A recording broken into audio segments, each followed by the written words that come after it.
Hi everyone, I will show you how to make Threads account private. First of all, open your Threads app, then go to your profile and tap the two lines on the top right and tap the privacy. Now turn on the private profile option. Now your account is become to private.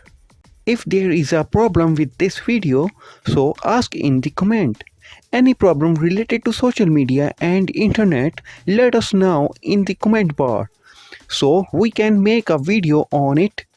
Please like this video and press the bell icon for any update.